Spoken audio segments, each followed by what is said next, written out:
Hello, and welcome to Africa, this enormous and astonishing continent. South Africa, to be more precise, just a short drive outside Johannesburg. And I'm here to talk to a remarkable man, CREDO MUTWA. When I first came to South Africa about 18 months ago, within 2 or 3 days, I was introduced to CREDO MUTWA. I'd never heard of him at the time, but from the moment I met him, I didn't stop listening and he didn't stop talking for at least 5 hours. And within the first few minutes I realized I wasn't just in the presence here of a man of great knowledge, and he's certainly that. I was in the presence of a genius, a unique human being. And CREDO MUTWA is without doubt the most incredible man it has been my honor to meet. CREDO is what some people around the world call a shaman, and some deeply, deeply ignorant people call a witch doctor. And to give him his official title, he's a Sanusi in the Zulu nation. Sanusi is the carrier, the keeper of the ancient knowledge of so much, including the ancient knowledge of history of Africa, where all this came from, where the people came from, what the truth of history is, instead of the largely nonsensical version of history that we get through the universities and the schools from very, very well-educated professors who know. There are only 2 Sanusis left in South Africa. CREDO is one. And that's terrifying, because it means the true version of the history of this continent is dying. It's being lost to this official nonsense that we're told is history, but is absolute garbage. History has been rewritten, and the people who can put that history together again are going out of this world as they age and are not replaced. So you're about to have, as I have, the enormous privilege of hearing this man talk and seeing his knowledge preserved for as long as the electronic medium exists. He is the official storyteller and keeper of the history, the knowledge of the Zulu people.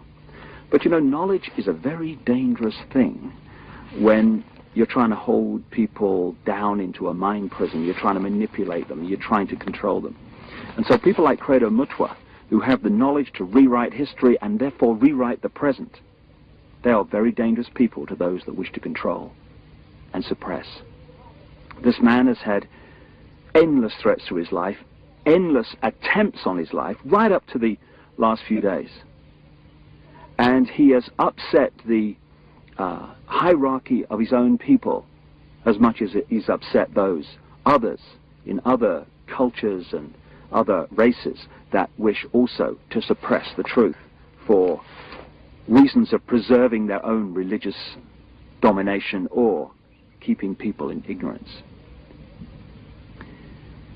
And so I've come here to talk to CREDO at length about many things, and this is a series of unique videos with a unique man.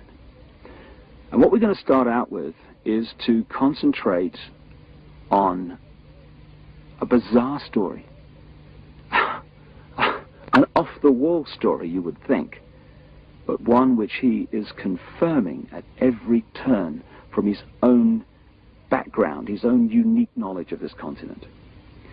Over the last few years, as I've been trying to uncover how the world's controlled by a few people, which it is, and who those people are, it has emerged from my research that, bizarre as it may seem, a reptilian race from another world, interbred with humanity in the far ancient world, creating hybrid crossbreed bloodlines. You see references to these in the Old Testament and into endless of the ancient texts. In the Old Testament, it talks about the sons of God, which in the original is sons of the gods, plural, interbreeding with the daughters of men to create the hybrid race, the Nephilim.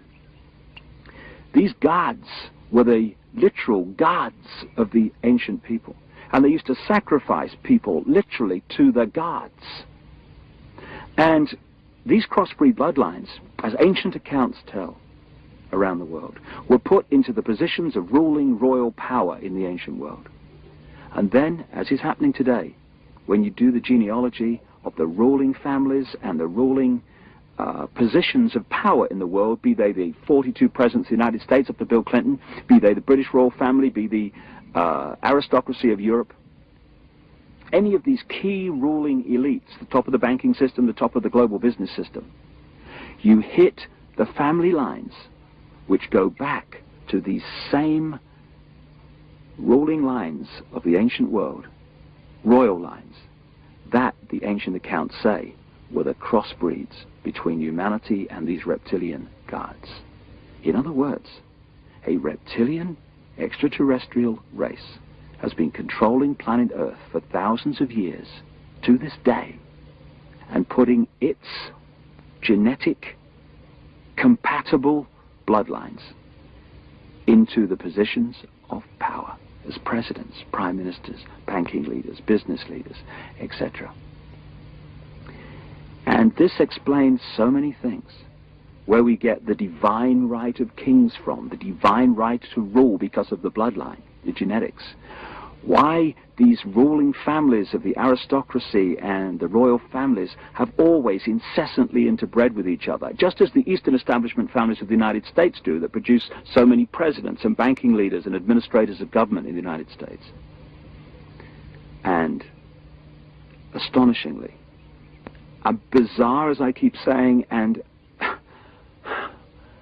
seemingly ridiculous as this story may be from our conditioned perspective of life and reality, when I started talking to CREDO MUTWA from his African experience and knowledge of the most staggering depths and variety, he tells exactly the same story that I have uncovered around the world, exactly in great detail. And if Africa and the world is ever going to be free, and we are, then they have to listen to this man. And they have to listen now. I started out by talking to CREDO about the origin of the knowledge that he is about to share with us for the first time in so many cases. Because this is the knowledge that only initiates normally get. But as CREDO says, the world needs to know this. And so, this is a unique video, and this is a unique man. And like I say, I asked him first about the origin of the knowledge that he's about to pass on. When the white man started destroying our religion, when he started demonizing our gods, when he started ridiculing what we believed in and actually using educated Africans to destroy that ancient African religion, in many parts of Africa, say, our ancient religion went underground. And there were, call them secret societies, all over South Africa and Central Africa and East Africa and West Africa, where this knowledge was stored and kept by aging guardians, many of whom did not know that in other parts of the land there were other guardians who were doing exactly as they were doing. Now, when I first became a Sangoma, I was already, say, a person of education. I had entered school as a child of 14 years. And when I became a Sangoma, I was a youth of 16 years. And what my aunt and my grandfather, as well as my maternal grandmother, taught me shook me to the core of my soul. I found that the mission schools had been teaching me lies about my people all along. Missionaries had told us as children that the only light came to Africa with white people, that before the white men came, we black people had no idea about God. We had no belief in a life after death, and that our people were just a race of savages who used to lie around in the sun, womanize, fight, and drink beer every day. I was suddenly awakened to the fact that Africans had in fact been far greater intellectually than the missionaries were willing to give them credit for. That like the white man, we had astrology, astronomy, we had surgery.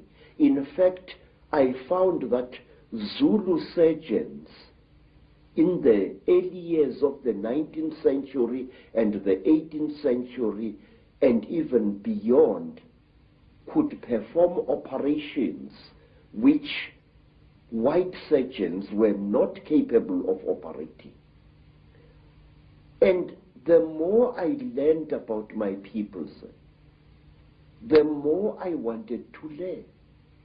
And when my initiation under my aunt Mina and my grandfather Zigo had ended, I wanted to know more and more and more. And sometimes I had to pay a ghastly price in order to gain this knowledge.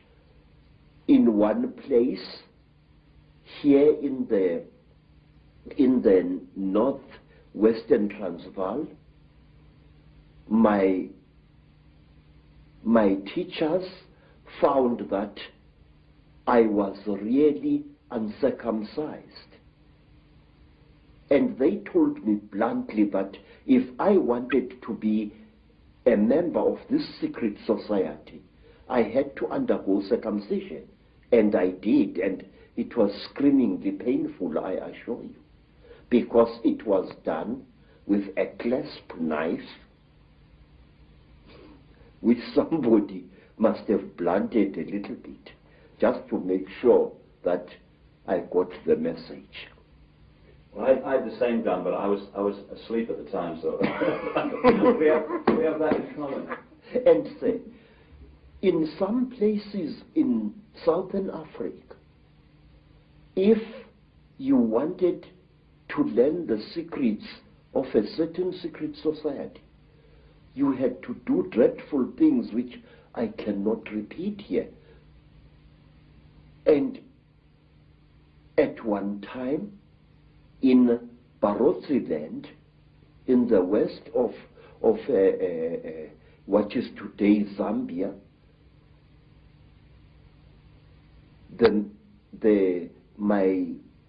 my teacher said, look, how far are you willing to go in order to become one of us?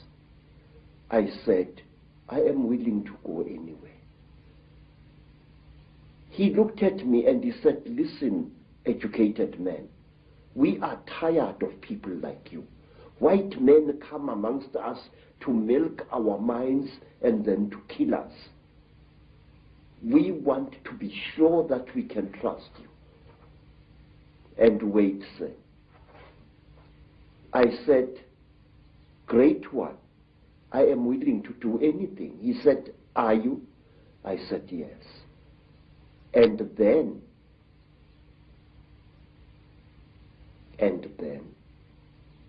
they went into a graveyard, and from there they removed the hand of a corpse, dead 2 days, and they brought it and they challenged me to cook it and eat it. I did so.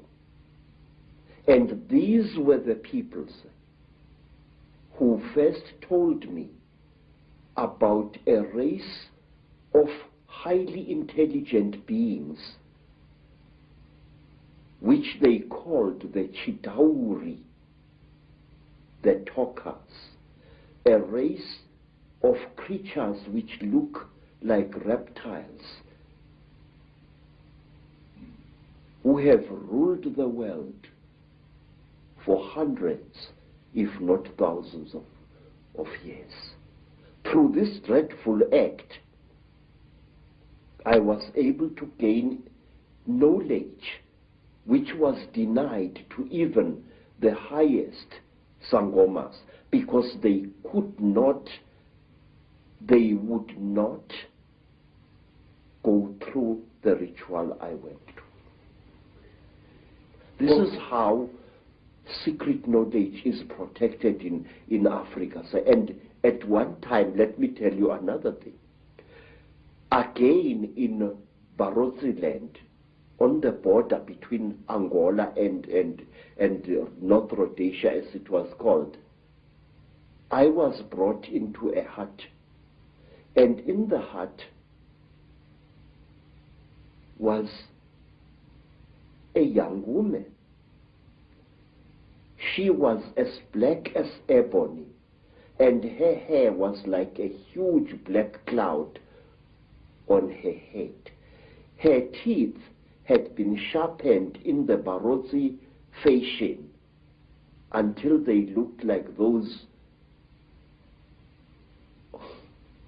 of a reptile. And MUTWA was very puzzled. What's this lady doing here? I'm supposed to spend several nights in this hut, so what is she? What is she doing here? Now, CREDO MUTWA, being a frightened Zulu, afraid of women but not afraid of wild animals, decided to sleep with his back to the wall, giving the lady a nice clean bed.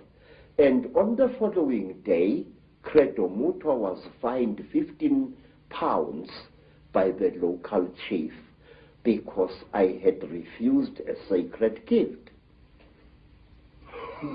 I had been supposed to do something very amazing to this lady to show that I was one of the people.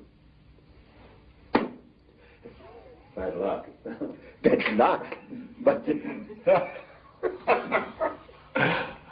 why, CREDO, have you chosen to reveal this knowledge now to a much, much wider audience? Mr. David, please, Africa is dying. Africa, is being murdered. And we are sitting like bloody fools. And we don't realize what's being done to our people. Sir, I have proof that can stand in any true court of law that the disease called AIDS is a man-made disease. And this disease is going to kill 3/4 of South Africa's black people within the next 10 years. Sir, there are wars in Africa which make no sense to me as a black man.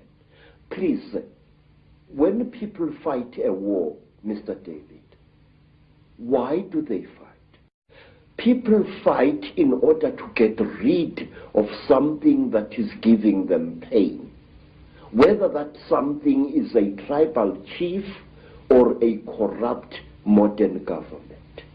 They want to fight to remove this burden or to be destroyed by it. That is the idea behind a rebellion. But in Africa we find wars where a group of rebels challenges a government and tries to fight against it. And then these wars and in the total destruction of that particular country, where neither the rebels nor the government wins anymore. And why? Because you find this force of rebels facing the government, and all of a sudden the rebel army splits into little factions which start fighting each other and not the real enemy, and soon it becomes a situation where everybody is fighting everybody else and the whole thing is getting nowhere. I say that these wars which are destroying Africa this way are orchestrated by forces from outside Africa. Our people need development. Our people need peace in Africa. We are basically a peaceful people.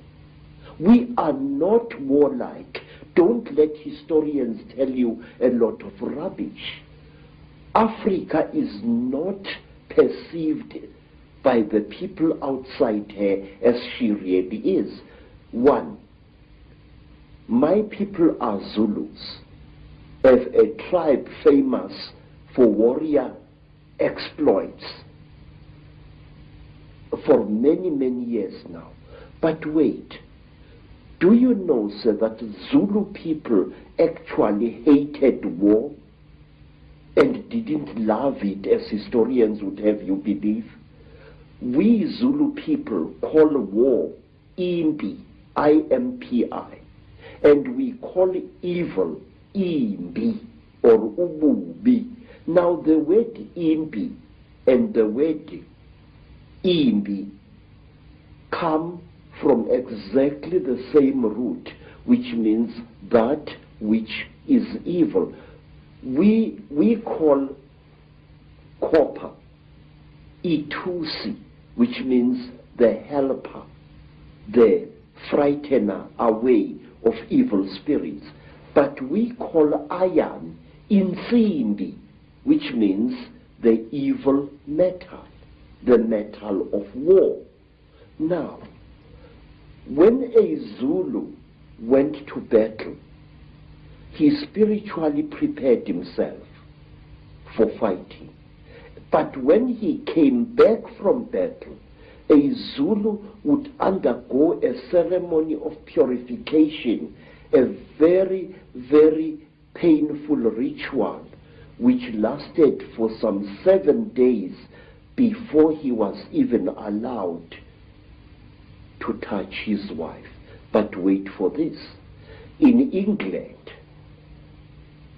we have got the Lady Sarah Churchill, Duchess of Marlborough, writing in her diary that her husband, Sir John Churchill, the Duke of Marlborough, after the terrible Battle of Blenheim, had made love to her 3 times while still wearing his top boots.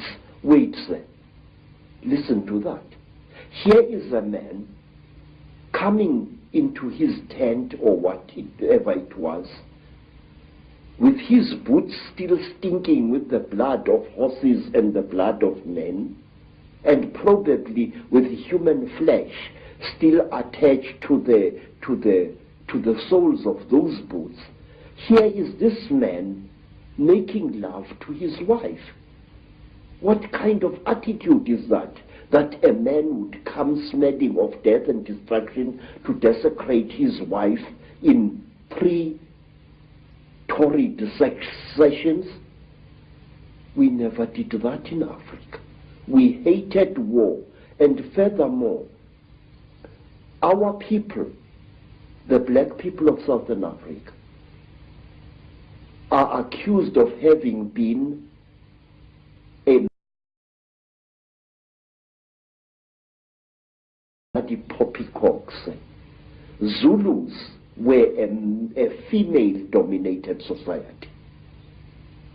And if you want proof of that, ask yourself who killed King Shaka, who planned Shaka's murder, two women, twins, Mama and Mkabai, Shaka's aunts, who was the greatest advisor of King Shaka. His mother Nandi, she used to plan every one of Shaka's military campaigns right down to the last detail.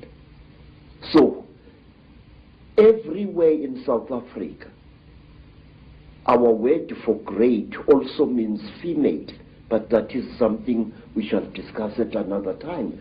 So,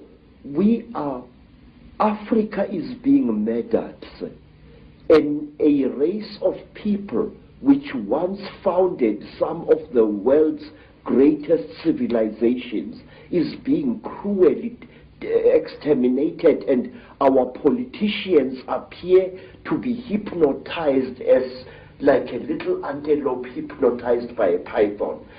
Don't our leaders know what is going on in Africa? I'm going to talk, sir. I'm going to talk, and I'm going to reveal and damn the consequences.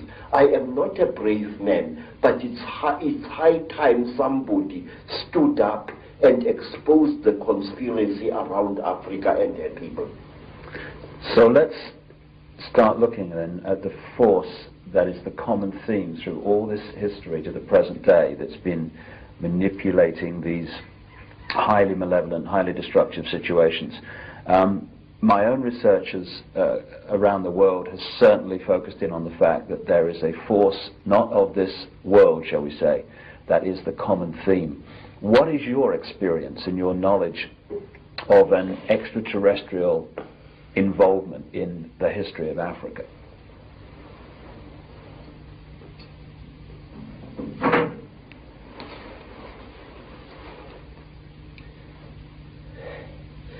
One of the most secret stories that was revealed to me, sir, is about these beings.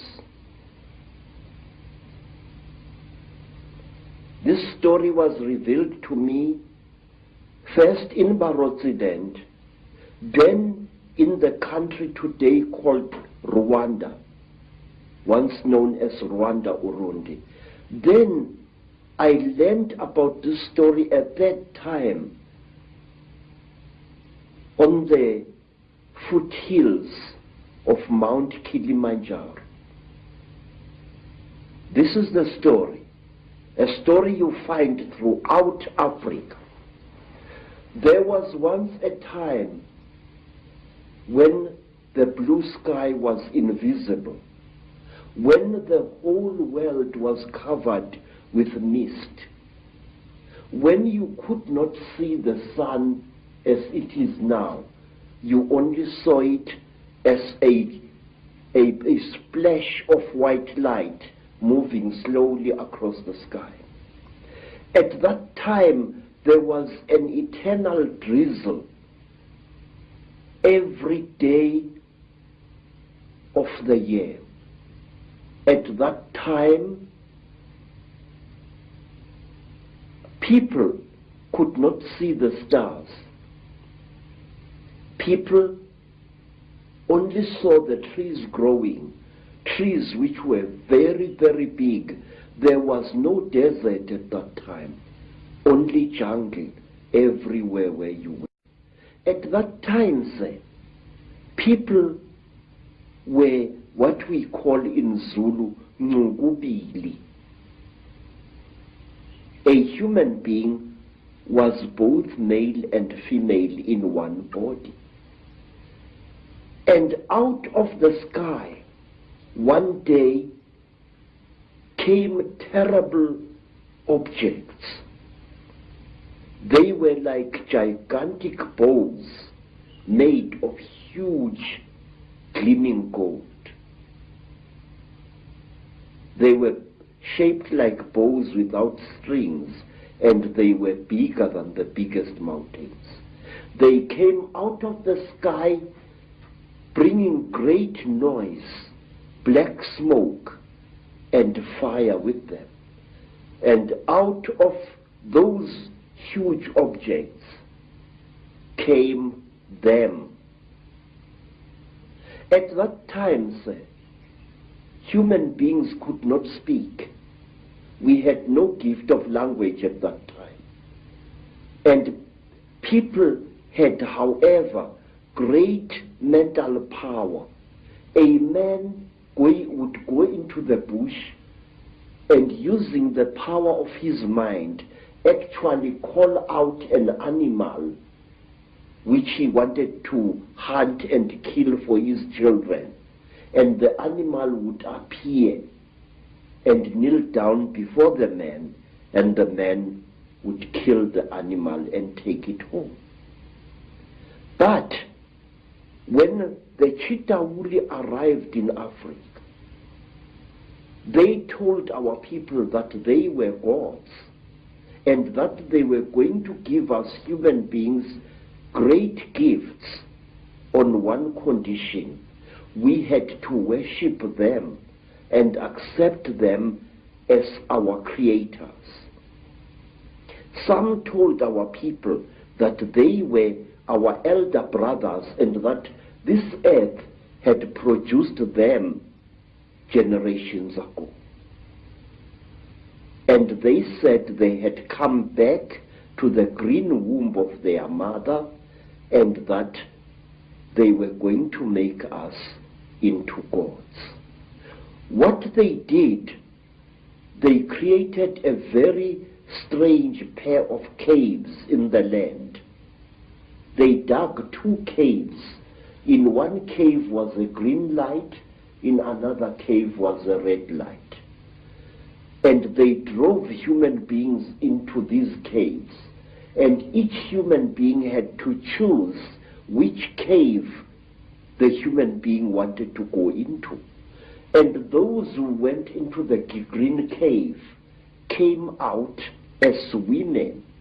And those who went into the red cave came out as men. And then the talkers, the Chitauri, told our people that now they were perfect. But the moment the first men saw the first women, a terrible row erupted. The women hated the men because they looked between their legs and they saw what they thought were snakes dangling between the legs of the men. And the men hated the women because they looked on their chests and they saw these big things. What they were, they did not know. And then the Chitauri laughed. It was to them a very, very big joke. And then the Chitauri said, if you serve us, you wretched little human beings, we are going to make you into gods. And the human beings agreed to serve the Chitauri. And the Chitauri gave human beings a second gift, the gift of language. People started talking with their tongues where they had talked with their minds before. And there was a big rubbish starting again, because this man did not know the language of that man. And when this man greeted that man, this man thought that he was being insulted, and so a lot of murder and culpable homicide started taking place all over the world. When our people were given language, they found to their horror that they had lost much of their mental powers. They had paid a terrible price. But the Chitauri were now the masters of human beings. They made them, the human beings, to go into holes in the ground and to mine metal, gold, copper, tin, all kinds of metal. The Chitauri forced our people to mine. And the people were very unhappy because they couldn't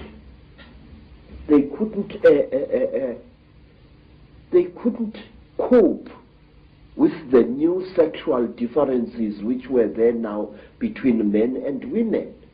And then from amongst the Chitauri came a very good female Chitauri. Her name was Mai Nzarantwari Samahongo. Mai Nzarantwari Samahongo was the senior wife of the terrible chief of the Chitauri, Umbaba Gorontwari Samahongo. She was sorry for human beings, this great reptile lady. She said to the poor people, "Ow, you are unhappy." And the people said, "Yes, great one. We go into the holes every day, we dig the stones and we bring it to the gods, but we are not happy." And Mai Nzarantwari scratched her scaly chin and began to think and to think. She was terribly ugly. Her eyes were awful, like lights in the darkness. But she had mercy in her heart, and she taught the men and the women how to make love. And she said, "Look, we divided you into males and females. Now this action is going to bring you together." But it did not, because anyone who receives a gift from the Ntwari, the children of the python, is always in trouble. What happened was that when one guy slept with his wife, he didn't find her much, so he went to steal another guy's wife, and there was a big remorse, as we say in Afrikaans, starting. So men started stealing each other's wives and each other's girlfriends, and women started stealing each other's husbands, and there was a big nonsense in the land. And King Umbaba, the terrible lord of the Ntwari, the reptile people, said, "Look what you've done, you stupid old woman. Now these people, they are making such a noise. Listen to all that screaming in the bush. They are busy making love there, and our gold is not being dug, and you are responsible for this." And Nzarantwari thought and thought and thought and thought, and then she got a plan. And she said, "I will make them stop. When they make love to each other, the female is going to get pregnant. And when she is pregnant, the male is going to leave her alone. And that noise in the bush will not be so disturbing to you, my lord." And Umbaba said, "You had better. There is no production here." And so all the women in the world was pregnant, and Umbaba was furious with his wife. And so it went on and on, until one day Nzarantwari activated a black hero called Mweru. And Mweru challenged the great chief of the serpent people to a fight. And he cut off the royal penis of the king of the snake people. And that caused a big war. Mweru ran away, but Umbaba, the terrible chief of the people, caught him and arrested him and brought him to his village. And there, the great chief Gorontwari Umbaba said, "Look, you cut off my thing, and I have replaced it with one made of gold, and I can't make love to my wife anymore. You think too much, you wretched little human being." Now Umbaba had a terrible nail in one of his hands, a claw, and with this claw he drove the claw into poor Mweru's nostril, making a terrible hole into his brain, and he started drinking Mweru's brain, and then he threw away the corpse. To this day, sir, we believe that the people, the Chitauri people, they eat human brains. And strangely enough, scientists have found skulls where the human brain has been removed and eaten by someone or something. Well, hearing you speak here, so many things come to mind. First of all, you're saying that telepathy was the key form of communication before the Chitahuli, the reptilians came. Yes, sir. And I guess it's like a muscle. When you use it, it gets more sensitive and more powerful. So the more you use your telepathy, the more powerful your mind got. And then when language came, it almost brought us into this three-dimensional world and disconnected us from that mind power that we had before. Yes, sir. And it's also interesting that the story that you talk about, the language being given, and then the different languages being given. And of course, that turns up in the Old Testament, in the Bible. It turns up in stories all over the world about the fact that we were divided by language, so we couldn't communicate. And as someone who publishes books, I know today how difficult it is to communicate through books when you've got endless different languages. So it's been a brilliant form of control for a long time. Yes, sir. Even now here in South Africa, today, sir, black people prefer to speak to each other in English if they belong to different tribes. And they have even, over the many decades, black youths have even created a lingua franca of their own, which we call Tsotsi language, which is a mixture of African words and Afrikaans words. They do this in order to bridge the incredible language gap which exists between black people in South Africa. Let me show you an amusing thing, how different languages are. The language of the Xhosa people of the Eastern Cape is very similar to Zulu, but certain important words in the Zulu language, good words, are viewed as obscenities by the Xhosa people. For example, in the language of the Zulus, an ancestral spirit is called Idlozi. But if you use that word to a Xhosa, he says you are using a dirty word, because to them, Idlozi means sexual desire. And in the language of the Zulus, milimil, maize meal, is known as impupu. But in the language of the Bapedis, maize meal is called bupi, and if a Zulu uses the word impupu in front of a Bapedi woman, she feels that he has insulted her, because in the Bapedi language, impupu means a woman's sexual organ. And in the language of the Mashonas, in the language of the Zulus, a mother is called mama. If I say my mother, I say mama wami. But in the language of the Mashonas, the people of Eastern Zimbabwe, the word mama means to sit down and have a crap. So one day when I said to my Mashona hosts, ngikhumbule umama, which in Zulu is, I remember my mother, I'm missing my mother, the Mashona gentleman immediately took me and directed me to his pit latrine at the back of his house. Because in the Mashona way, mother is mai, not mom. So you see this terrible difficulty, this subtle problem of language is a very big obstacle to communication in Africa. So we designed languages.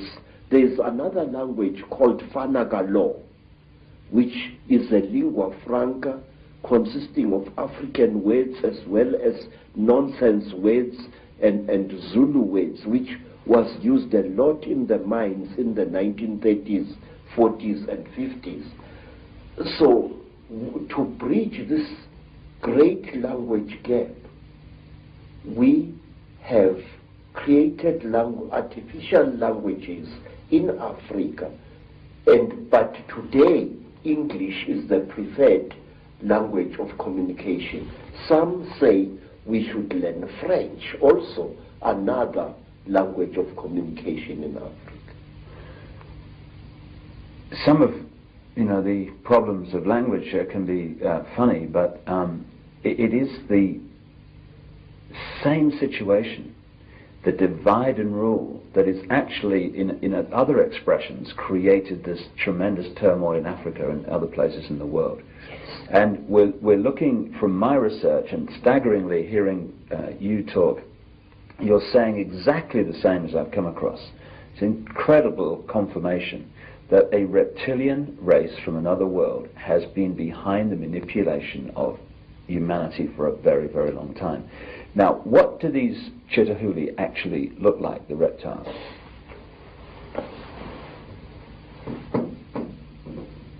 I'm not a good artist. You're better than me, that's for sure. But this is how we believe the Chitahuli look like. They were created in this. You see, sir, you white people say that there are alien beings on this earth. No, you are wrong. The earth in which we live has produced 24 different races during its long existence. Please, this is how a Chitahuli looks like. It stands about 11 feet high. It is a very slender being which seems not to have a bone structure. Its fingers have no joints. They are more as if the bones in here were flexible.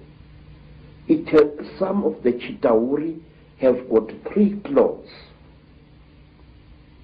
with a thumb. Some have got 6 claws with a thumb.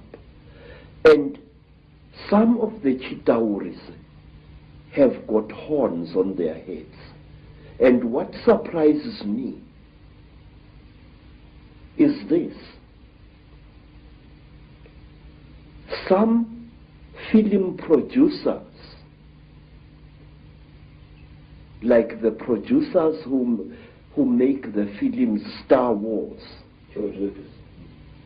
often show creatures in their films which actually exist, which even the most uneducated of Africans who knows this Chitauli can identify.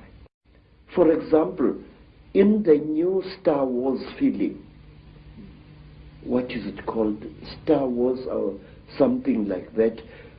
There is a creature who amazes me called Darth Maul.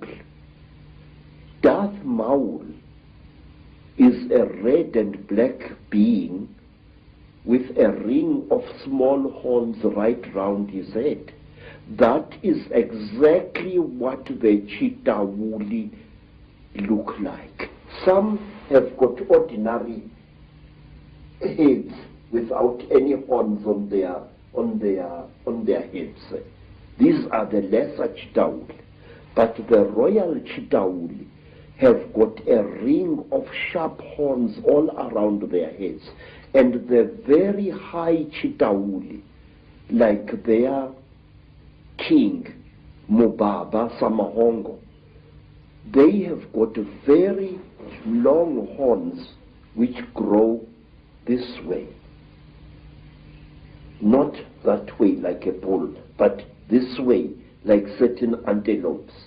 Now, I just wonder, where these film producers get their information from. And in one strange films, which my student called me to come and watch, the thing called Stargate 2. Mm-hmm. And in that films, there was a creature, a very slimy, cream-colored creature with heavy wrinkles on its face. It was a spitting likeness of Mubaba Samahongo, the terrible emperor of the Chitauri. Well, clearly there's a tremendous amount of knowledge of what's been going on and what is going on, which comes out symbolically through films and areas of communication like Hollywood.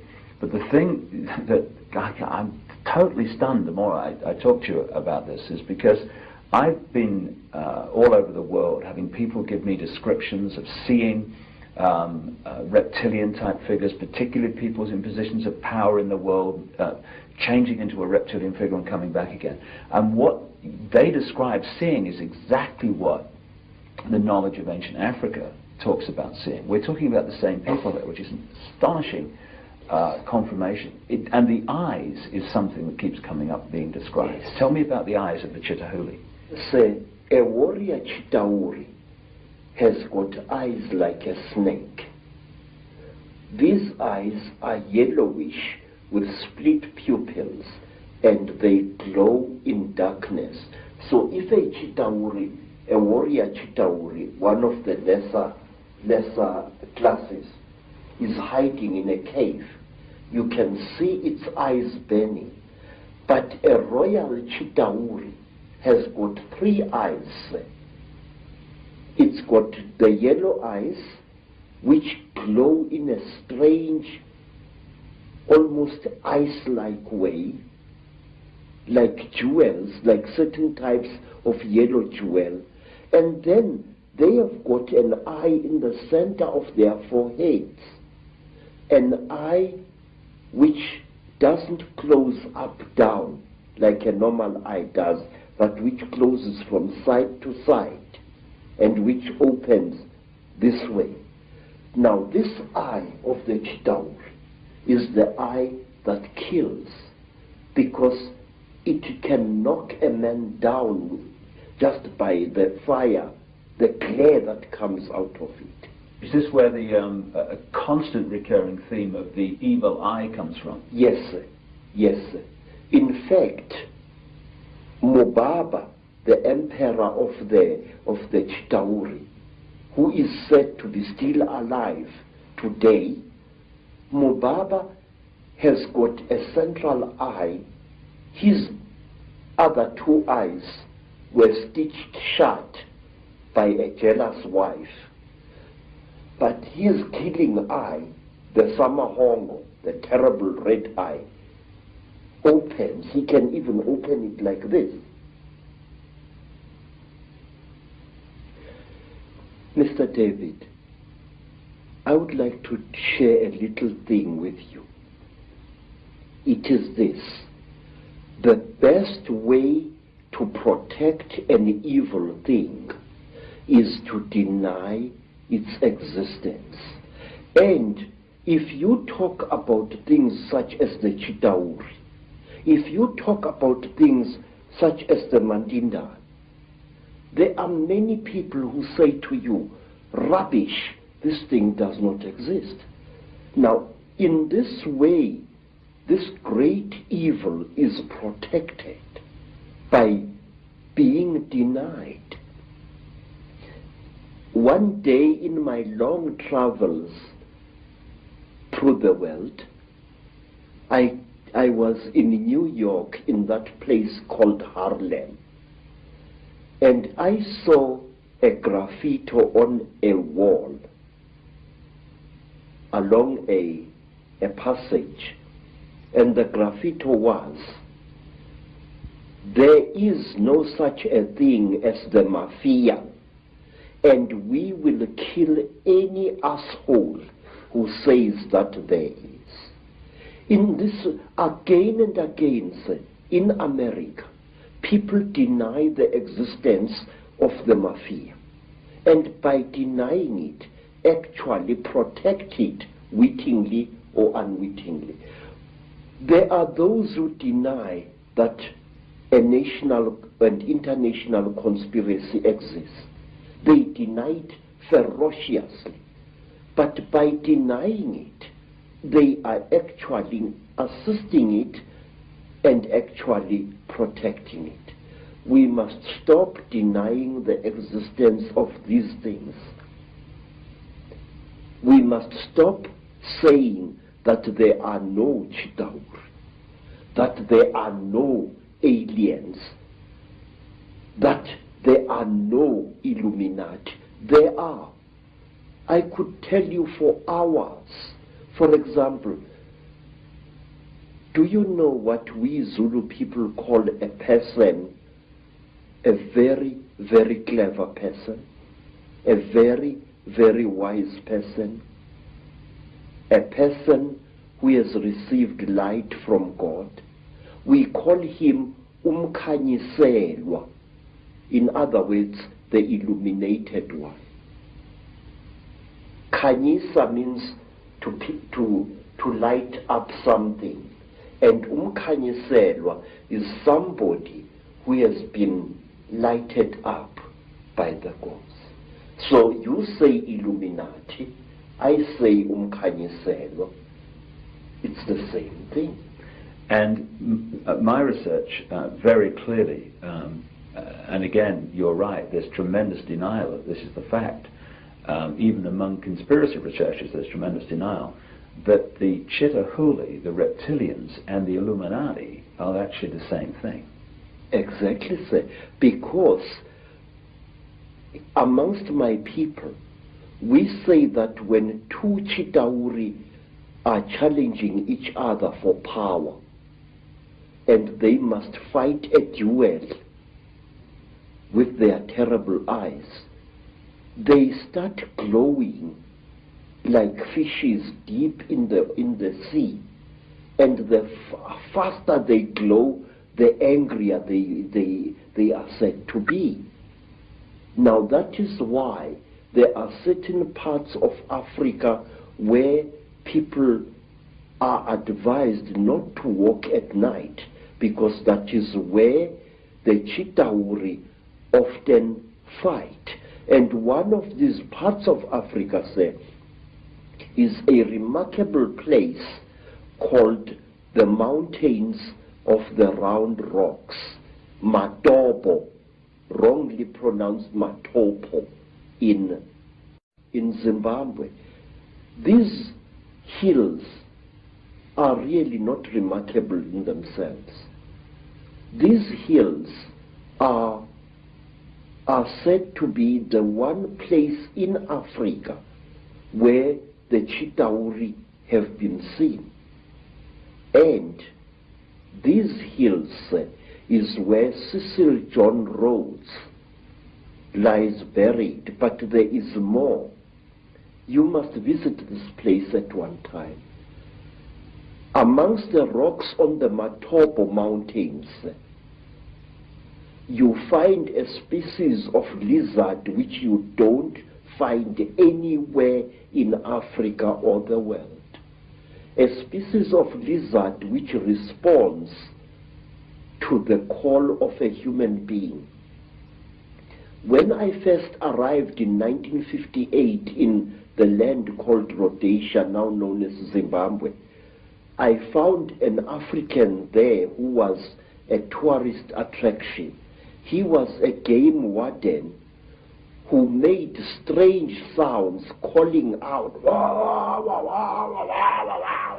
and as he called out, these strange lizards, the only type of lizard anywhere on earth which responds to the human voice, used to come out of cracks and out of holes in the ground and to gather around this African. And it was this African game warden who told me that the sounds he is making are not just noise, they are the speech of the Chitauri star gods. Isn't it a staggering coincidence that Cecil Rhodes, one of the greatest Illuminati frontmen, perhaps certainly of modern times, who did so much to imprison Africa, should choose to be buried at the point where this is all going on? You see, sir, Cecil John Rhodes wormed his way into the hearts of Africans, and in their despair, wise men of the Mashona people, wise men of Matebele people, tried to make Cecil John Rhodes one of them. They told him about the secrets of the Matopo Mountains, that under the Matopo Mountains lies a city of great wisdom, which is the home of the last survivors of the Chitauri god beings in that part of Africa. And if you go to the Matopo Mountains and you carry a 4-pound hammer and you strike certain parts of that landscape with that hammer, it gives out a hollow sound which shows you that there are caverns deep underground there. There are two sets of mountains. There is the Matopo Mountains, and then to the east of Zimbabwe there are the great mountains known as the Inyangani, the Weeping Moon Mountains. There, even now, people disappear without trace. Sometimes a person would disappear for several days and reappear a few days later, not knowing where he had been or where she had been. And white people have disappeared there. Black people in their thousands have disappeared there. It was there that I also went missing for 4 days in 1959 in one of the most traumatic experiences of my life. What happened? Well, it's a long story, sir. My teacher, Elizabeth Moyo, had sent me to get a special herb which grows only on the foothills of those mountains. It was just an ordinary day like any other, just beautiful day like this one outside here. And I love the African wilderness. I'm at home in the bush, especially in the days when I was still in good health. I love the animals. I love their smell, and I love the smell of the vegetation. And I was looking for this herb when all of a sudden a bright blue mist fell all around me. It took me some time to react to this strange thing. It was a hot day, and all of a sudden the temperature around me dropped. It was as if I was on the slope of a very cold mountain, but it was a warm day. And then the next moment I was in what appeared to be a metal-lined tunnel, a caving tunnel, and I was lying on what looked like a workbench, a very large workbench of some kind. You know, an iron table which an engineer or somebody working with metal would use for welding and cutting metal upon. But this workbench was very brightly polished. And there I was lying there with my trousers missing and only my khaki shirt, when I saw again through what appeared to be like blue mist a number of moving objects, which at first I thought were dolls. And these objects were moving towards me. I noticed with mild surprise that they were very thin, short, human-like creatures with very, very large melon-shaped heads. The creatures had no noses, like as human beings have.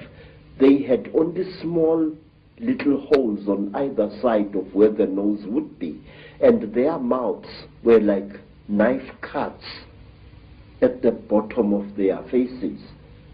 And these creatures were coming towards me. In color, they were gray, like certain types of fish, and they wore silvery gray garments which reached up to their necks and up to their wrists. I couldn't see whether they were wearing boots or not at that time. And while I was looking at these creatures, I suddenly was aware that something was above me, standing there, and I looked up straight into the face of one of them, a much taller one than the others. And this creature was wearing a garment like a tight-fitting overall without any buttons or anything, which reached up to its neck, but its wrists were bare.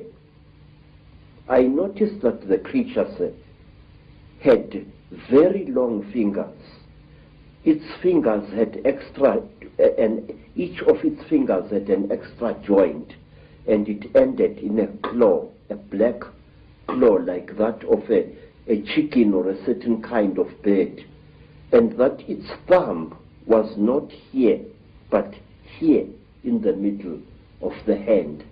And this thing was standing above my head and looking down at me, and I was looking at its eyes, which were very strange indeed. It was as if it was wearing plastic goggles over its eyes. I could see its eyes inside these tinted goggles, and it had holes on either side here, but it had no nose as I have.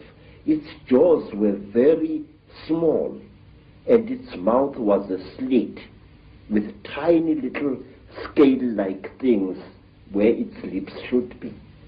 And the creature carried a horrible smell on it. I can't describe that smell. It was a metallic, chemically smell, which seemed to combine the smell you would smell when somebody is burning brass or copper, and a very ugly chemical smell, these two smells combined. And this creature was looking down at me. I was frightened, but I could not move. And the next thing I knew was a terrible pain on my left thigh. It was as if somebody had just stabbed me right to the bone. I screamed and I tried to jump away, but my body was inactive. I could not move. I was not tied to any chain. I was not chained to the top of this table. There was no belt tying me, but I could not move my body. And when I looked down at what was happening, I found that one of the shorter creatures had driven something very painful into my left thigh. And then, while I watched, horrified, the creature pulled out this thing, and I saw that it was like a pencil made of shining metal with what appeared to be a flexible cable at the back.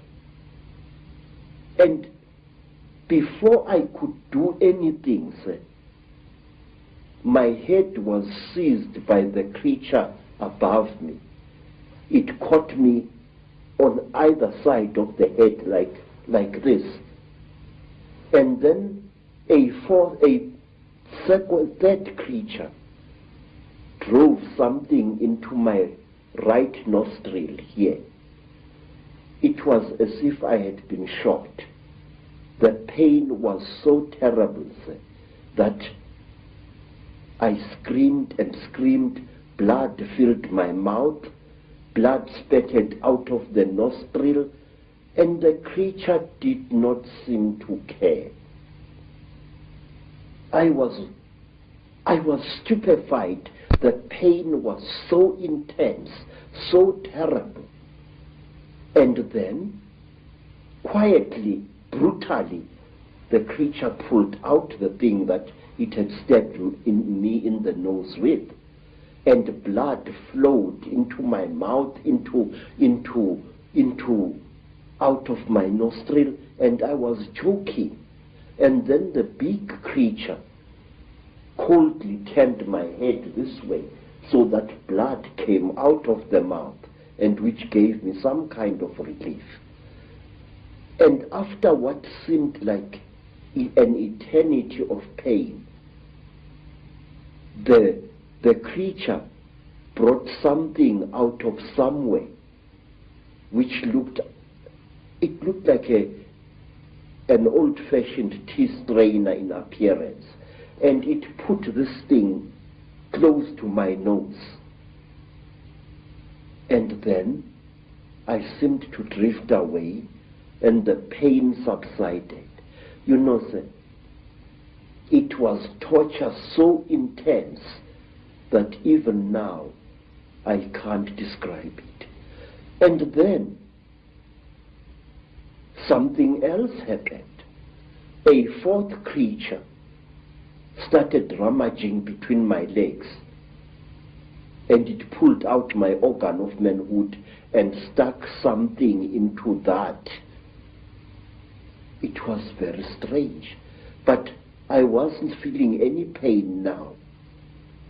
But I could feel the flexible cable moving inside me, right into my body.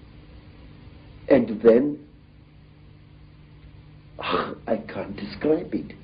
It was as if my seed was being sucked out by this small, bright, flexible cable. And then the creature just pulled it out. I screamed and I cried and I screamed, but I could not move. And then something happened which to this day still amazes me. After the creature had pulled out the flexible cable from my organ, the creature just stood there looking at my organ. And I was so terrified that I urinated, and accidentally urinated against the chest of the creature. It jumped away as if I had shot it, and it stumbled backwards. But its face didn't show any expression. Its mouth didn't even open, but the way the creature reacted, trembling all over, it was as if I had really hit it, but it was wearing this kind of garment. And after that, I was left alone, except for the big creature which stood to my right side this time, with its arms folded, looking down at me. And then, while I was looking at this creature, trying to appeal to it, no pain anymore, no pain, please, I was pleading. Pictures suddenly flooded my mind. Pictures of buildings sunk in a red lake of water. Buildings rotting away. Buildings that appeared as if they had been bombed. And cities sunk in terrible mud. Trees sticking out like rotten ghosts, trees without leaves, without branches, sticking out of the mud, as if they had been poisoned. I saw visions of this. And then, through an entrance which I had not seen before, came a strange and terrible beings. It was exactly like this. It was tall, made entirely of metal, with burning eyes and a snout. It didn't do anything. It just moved and came to stand at my left side. It didn't touch me or anything like that. It just stood there, making a strange humming sound. Wow, wow, wow, wow, wow, wow, like that. And then, from behind this metal creature, there appeared another creature. It was so radically different from the gray creatures in that it looked exactly like an earthly human being. It had a pink skin like that of a white woman. It had golden hair, and its ears were definitely pointed like those of an animal. Its eyes were slightly slanting. They were pale, pale blue, and never once did they blink. It was like this, nude, and there was a tail-like appendage at its back, which was very visible as it walked away after it had done to me what it did. What this thing did, it climbed over me and made love to me. And I noticed that unlike normal women, its breasts were set too high in its chest, and they were very, very hard in appearance. And that here, the pubic hair as well as the hair in the armpits was a fiery red, as if it had been dyed. And this thing didn't even blink. Its eyes were just like this, looking at you as if there was no liquid in the eyes. Just an unblinking, terrible stare. And it was a small creature, about the size of a 16-year-old girl. But it was very, very heavy as it sat on top of me. And there was no emotion in that whole nonsense. There was no, I just... And then the creatures took me out of that room after the metal creature and this pink creature had gone. This creature took me out of that room, assisted by another one. And they pushed me along a corridor which curved slowly in that direction, towards my right. And there I was shown many things which even today I don't understand. I was shown little versions of this creature swimming in huge cylinders made out of what looked like glass, in a pinkish liquid, like ugly little frogs inside the liquid. They looked like aborted human fetuses. They were very, very terrible and disgusting. And then we came to another room, and there I saw a number of people undergoing the same torture that I had undergone.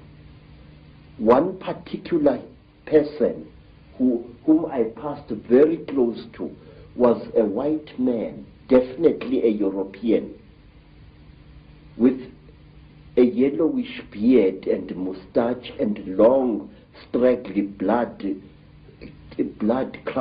hair. This man looked into my eyes and I looked into his eyes, and we were so close we were as I went past him. Then, to cut a long story short, I found myself in the bush again. But I was wearing only my shirt. My boots were gone, and so was my trousers. So I took off my shirt and wore it around my waist as a loincloth. And I started traveling, not knowing really in which direction I was going. Then I came to a track, and I walked along that. And some time later, I saw people coming towards me. It was a group of young men and young women, Mashona people, and they were going to a trading store, I later learned. I asked them where Elizabeth Moyo's homestead was, and they directed me to it. But they kept a safe distance away from me. And later I learned why. I was carrying a horrible, non-human smell upon me. When at long last I came to Mrs. Moyo's village, all the dogs in that place went hysterical. They came at me in a pack, wanting to tear me to pieces. And only the villagers managed to save my life there. Mrs. Moyo asked me where I had been, and I said I did not know. And then she said, I know you had been taken by the little ones. I said, yes. I cannot understand. She said, you must not try to understand. You were chosen by the gods as a living sacrifice. So don't even try to talk about this. But how could I not talk about it? I wanted to understand what had been done to me, by whom and why. Even now, sir, I still want to understand what it was all about. And many years later, I met a remarkable white woman, Elizabeth Clara, a famous South African woman who had worked for British intelligence during the war, and who, we are told, had been impregnated by a being from the stars, Akon. I asked Elizabeth what was the meaning of the strange thing which was done to me, because since that time I had come across many black people, well over 200, who had been through the same torture as I. I had come across many black as well as Cape-colored women who had been mysteriously impregnated by the same creatures that I had gone through the hands of. And let me tell you one other interesting thing, sir, before I forget. About a year after I had underwent this terrible experience, I was walking along Jeppe Street in Johannesburg delivering parcels when a white man shouted at me to stop. I stopped. I thought he was a policeman wanting to arrest me for some reason. And when I tried to produce my identity document, the white man said, listen, I don't want your nasty word, passbook kefa. I said, then sir, what do you want, Bas? He said, listen, where did I see you? Where did I see you? I said, I don't know, Bas. But he looked very familiar to me. And then he said, listen, don't bullshit me, man. Where did I see you? Where did you and I meet? Then I said to him, I saw you in Rhodesia, in a certain place. You were lying on a table. If I had hit that white man with a fist, he would not have reacted the way he did. He went pale, almost dirty gray in appearance, and he turned away with a terrible, dirty word, and he walked away. His eyes were filled not with anger, sir, but with pure, naked terror.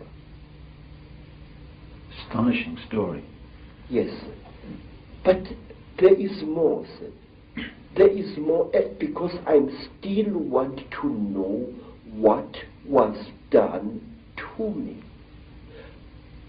Sir, one day you and I must talk more, in greater depth than now.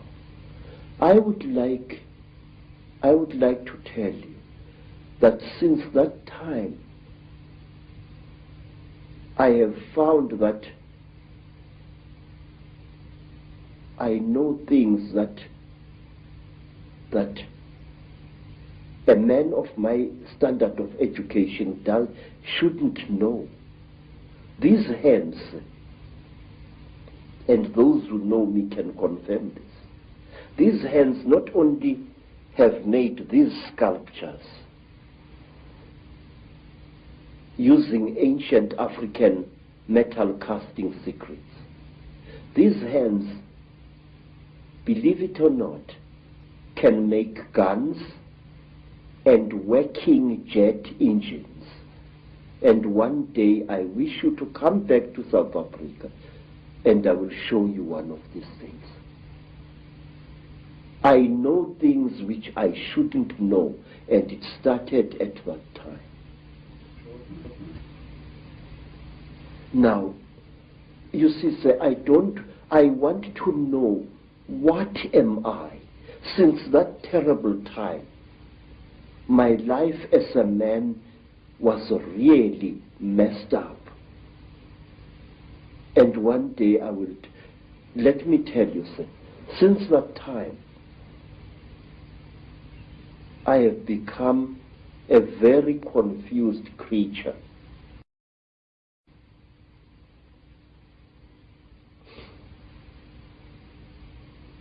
It's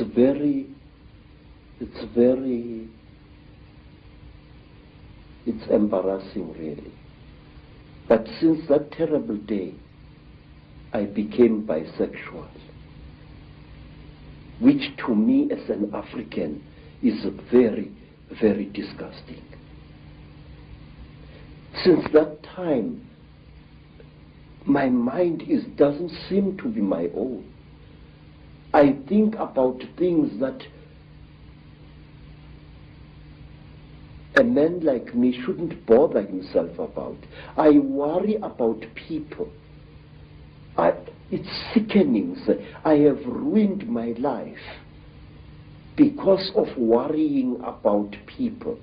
I feel that I want to take every human being on this earth by the shoulders, shake them roughly and say, listen, Pastor, there is more to this earth than you think. Sir, I have seen the Chitauli. I have smelt them. I have had personal experience of these. And there are people who claim that these creatures are gods. There are people, sir, who claim that these creatures are experimenting on us. That is a lot of rubbish. These creatures are harvesting us. These creatures are not aliens, Mr. Ike. These creatures are sexually compatible with our women. And what does that tell you? it tells you that they came from here. They are part of us. And this makes them all the more dangerous. They know us very, very, very well. They know the great weaknesses of our minds, just as they know the great strengths of our minds. They operate in what I call the gray area of human existence, that side of our lives which we don't want to acknowledge the existence of. They create, African tradition says that the Chitauri, where they engaged God himself in a terrible war, and God defeated them, the real God, Nkulunkulu, the creator.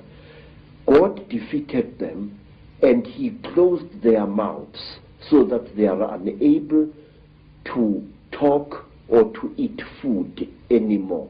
But we are told, say, that the Chitauri fatten on the energy that we human beings give them.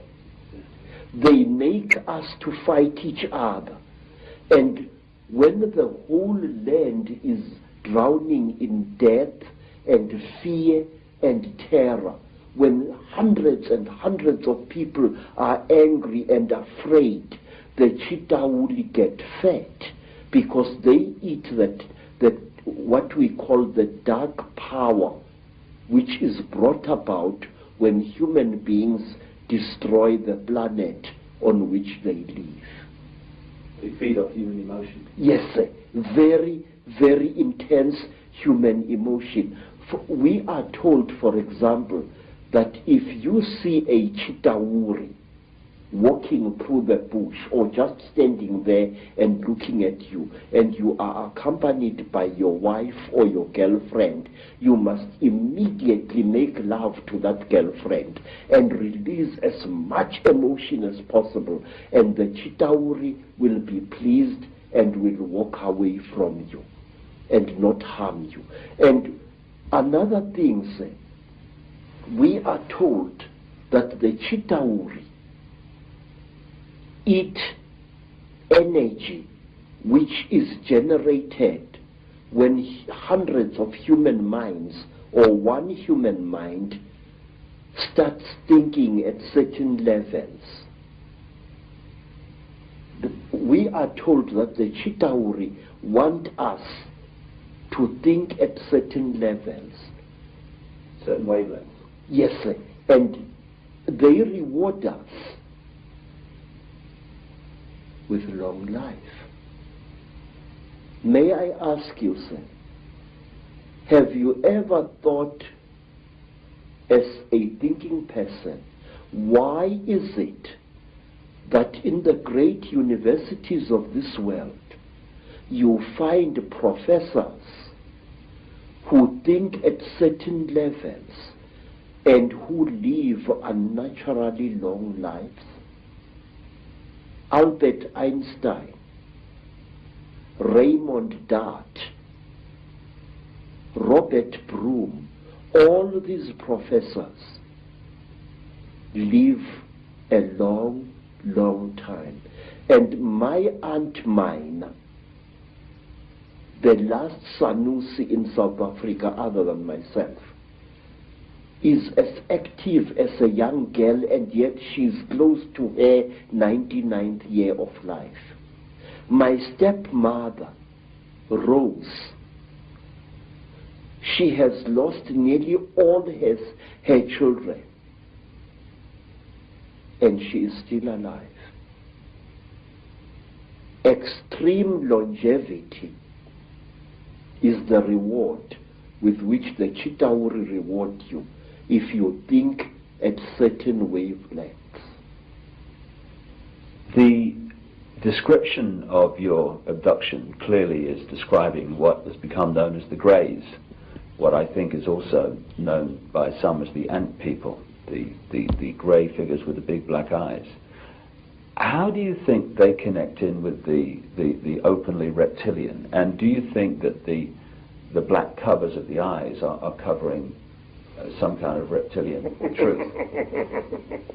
Say, the so-called grey aliens are actually the lackeys and the servants of the Chidaur.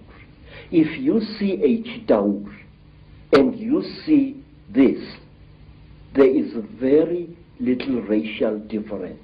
In fact, I will even go so far as to say this, that these creatures are actually the offspring of the Chidaur. The way they gather substances from human beings and from animals, the way they are the forerunners of the Chidaur in any place. And if you are very close to one of these creatures and you look into its goggle-like eyes, you will see round eyes, Mr. Ike, beyond this black goggle-like stuff. And these eyes are the real creature's eyes. Now let me tell you, there is in Lesotho a very strange mountain, a mountain called Leribe, Leribe. On this mountain, very amazing things happen after every 10-year or 20-year period. Now, not so long ago, an African farmer found an object near that mountain, an object which had crashed. And he was driving his tractor and he saw this strange object lying in the ground with tiny little bolts of lightning racing all around its edge. And the African walked up to the object, and when he wanted to touch it, a strange power struck him and sent him sprawling on his back to the ground. The African got onto his tractor and got out of there. What the African had seen had been a crashed UFO, a flying saucer. He described it very amazingly. And he said that after a few days, there appeared what he said was a huge removal van, very big, accompanied by soldiers wearing black uniforms, goggles and berets. And these soldiers lifted the object into the van, and the van drove away. But when people came to the site, they saw that something had fallen there, but they saw no heavy tire tracks of the vehicle that the man had described. Something had crashed there, had been removed, but there were no wheel marks of the heavy vehicle he had described. Now let me tell you something else.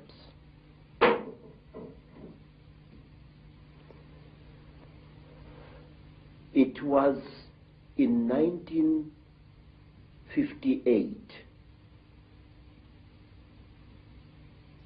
In fact, I think that the incident I'm going to describe to you, sir, is somehow connected to what happened to me in 1959. I'm sure of it. A friend of mine in Lesotho called me. He said that he had something very important, and that we had to share this. He said, please, I must come to Lesotho. I must come. And I went there. And then I found that he had dug a hole at the back of his hut. And he asked me that he and I and his second wife should go into this hole on the night to come, and there to share something very, very holy. Well, we went down the hole. We used a broken ladder, and there inside the hole, we ate small pieces of something. He told me to chew these things very thoroughly, as they were quite hard. I still had teeth in my face at that time.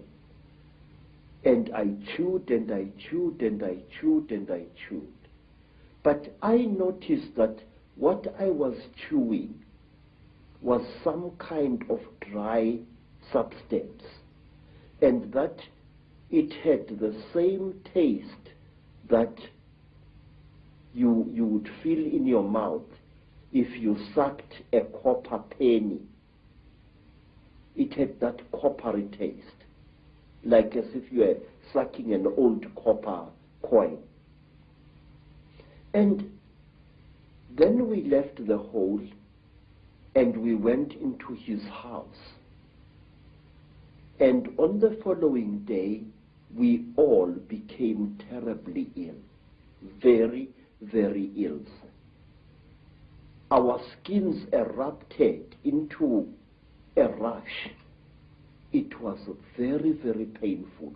It was very, very itchy. We bathed with urine trying to take the itching away, but it failed.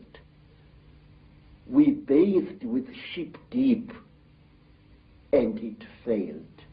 And in the end, I could no longer breathe at all. My tongue appeared to swell many times its size. And then I got so sick I could barely open my eyelids.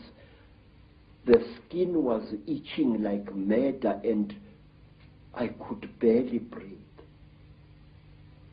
And as the days went by, it was about a week, but it seemed like 100 years, slowly the rash subsided.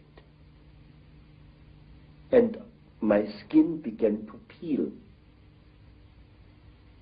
as did my friend's skin and the skin of his wife.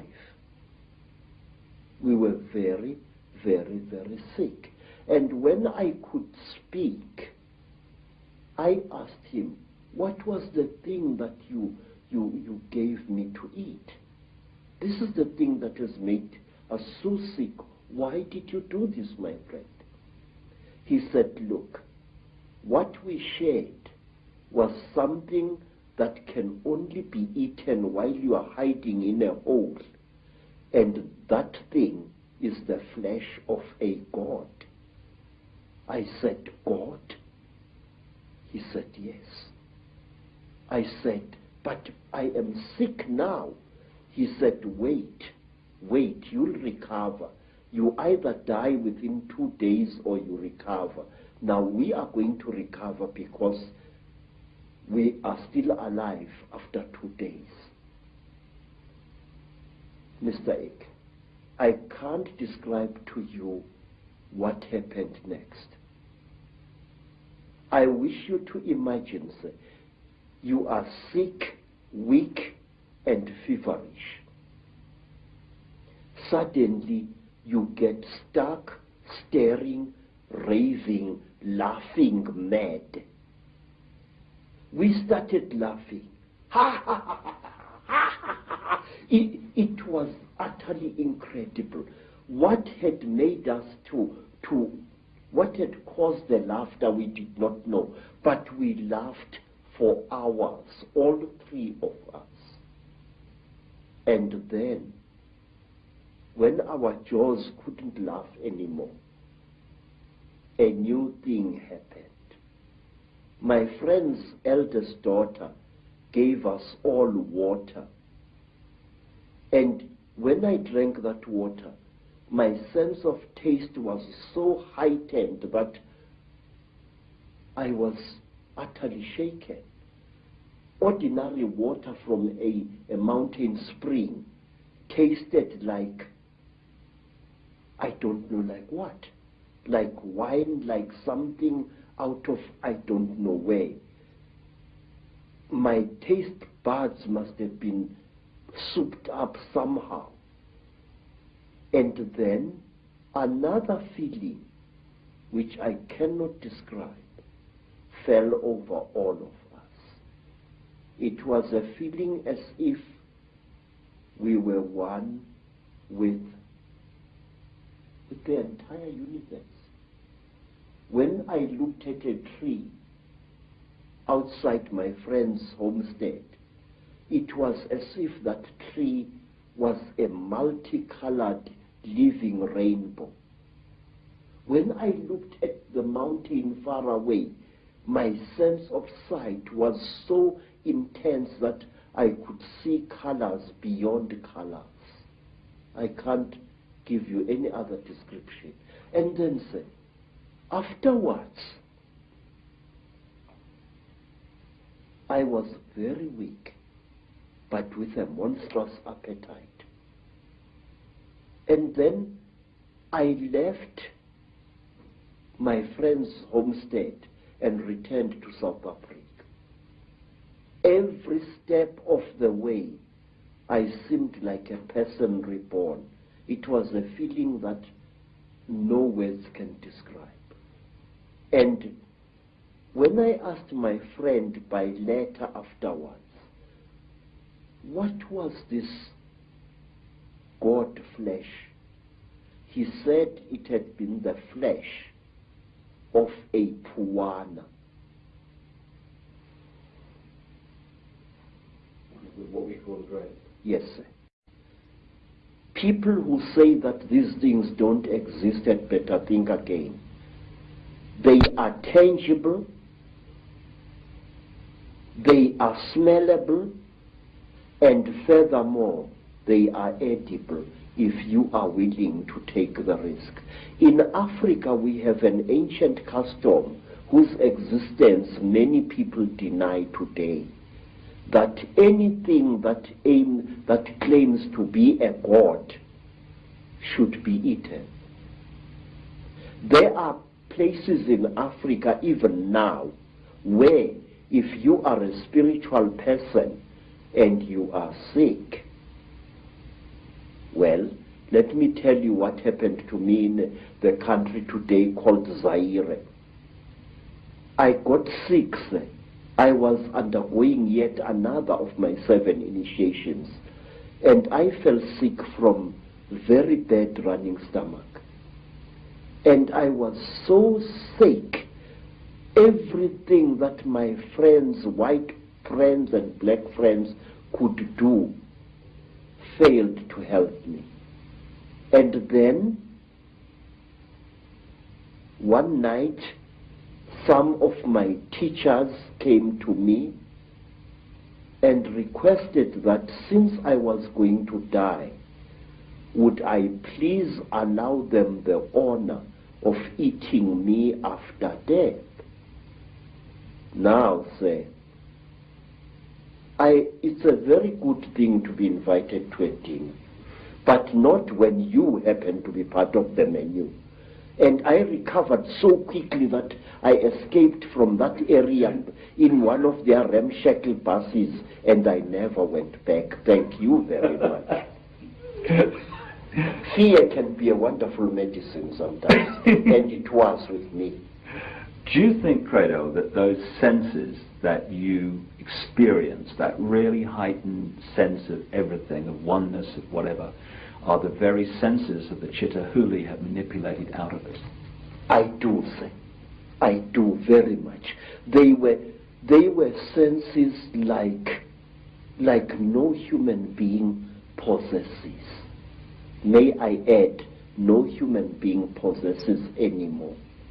It was as if at one time, sir, a voice was speaking in my head, a very amazing voice. And after that, my powers of prophecy were intensified. This is what I think. We human beings are holier and more wonderful than we think we are. And I feel we lost something at some time in the course of our development, or shall I say, in the course of our manipulation. CREDO, this is fascinating information, which I'm sure many people in the UFO research community will be very, very interested in. That is that these grey extraterrestrials, or grey figures, whatever they are, don't actually really look like that. They're almost in disguise. Yes, sir, they are. And I will tell you why. Grey aliens have died in various parts of Africa. They have been killed, and they are very, very quick to recover the bodies of their friends which have fallen out of their crashed spacecraft. But sometimes African sangomas steal these bodies before they can be recovered. And believe me, sir, I have heard and I've seen that butchering a corpse of one of these creatures is extremely hard work. What you think is the skin of the creature is actually a tight-fitting costume that the creature is wearing. Under this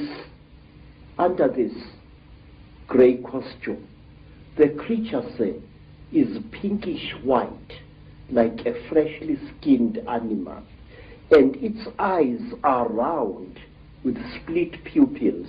These are goggles which the creature is wearing. Now, how do I know that? In order to dismember a creature like this, incidentally we call them Mandindane in Zulu, which means the tormentors, the torturers. In order to dismember a creature like this, you need a brand new axe from the trading store, a heavy axe sharpened to a razor's edge in order to cut through the creature's skin. The creature's skin, say, is not adhering to the flesh. You know, my skin is clinging to my flesh, yes, but the creature, there is a gap between the creature's flesh and its supposed skin. This is a material and not a skin. So the creature is actually wearing two garments. It's wearing a completely skin-tight garment which covers its entire body, and it is wearing an overall along these lines. Very often there are no gloves, and here, to cut up a mandindane, you need very, very sharp iron, and you have got to be a strong person even to reach its flesh. But once you have cut through the cover, the close-fitting covering, you can just open the whole thing and see the dead creature's flesh underneath it. And is it reptilian? Yes, sir. It is. I will tell you how the creature looks like without its grey skin. It is like certain types of tropical fish. It's like the belly of that type of fish that is fried in South Africa to make fish and chips. That gray fish, that long gray fish, the texture of its real skin is like that, but the blood vessels are very close to the surface. In fact, not so long ago, Mr. Ike, right here in South Africa, several hundred school children, some black, some colored, were terrorized by a creature they called Pinky, a creature which looked as if it had been skinned alive. That was a Mantindan without its skin or costume. It's interesting when you're talking about the black eyes of these greys being a cover for something, and then you have the stories of the men in black who seem to interact not very positively, to say the least, with people involved in UFO and UFO investigation and stuff. And these men in black have these black goggle-like sunglasses, which are almost a mirror of the same. Exactly, sir. But let me tell you that over the last 100 years or so, the men in black have become westernized, in Africa at least. In old Africa, if you killed a Mantindan, one of these, you were visited by terrible beings who wore long black robes made of animal skin and deep hoods over their heads. And these creatures used to wear white masks with very, very terrible looking black eyes painted on them. They were called Izilo Zengubo, the beasts of the blanket. And may I tell you that these terrible beings, our African version of the men in black, used to play an important part in the choosing of certain kings in South Africa. That is one of the stories that I wish to tell you in greater detail one day. Whenever you have harmed a Mandinda, you received a visit from men in black. And one of my uncles was a night watchman just after the Second World War. And he saw what he thought was a burglar breaking into a factory which stored surplus army property. And he threw his knobkiri at this figure and hit it very hard. The creature fell behind some boxes, and then and only then did my uncle, a tough old Zulu, realize that the thing he had brought down was not a human being at all, not a young thief, but a Mandindan. My uncle threw down his second stick and ran screaming out of the factory. And not long after that, because my uncle had taken from the creature what he thought was its bag, he took the bag with him to Alexander Township after he had run out of the factory.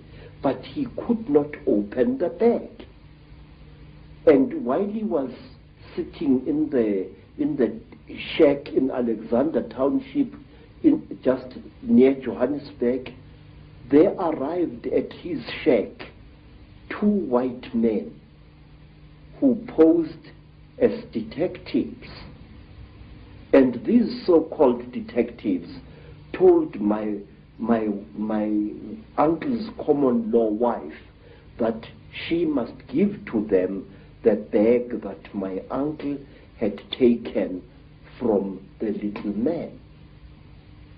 And she did, and they vanished. What I'm trying to say, Mr. Ike, is the richer we become, the more we behave as the Chitauli are said to behave. Some of us, when they acquire a lot of wealth, start consuming metals and other minerals that they really do not need, which, however, if you study the story of the Chitauri, you are told that the Chitauri use these minerals and metals as medicine. We are told, say, that the Chitauri, when they get sick, smear their bodies with gold dust, which gets absorbed into their skins and they become all right. May I point out, it was once the custom of the Munumutapa kings of Zimbabwe, the men who built the Zimbabwe ruins, that on certain rising of the day star, the priest king would be smeared from head to foot with gold dust, and sometimes he was ritually sacrificed on the top of the wall of the Zimbabwe fortress.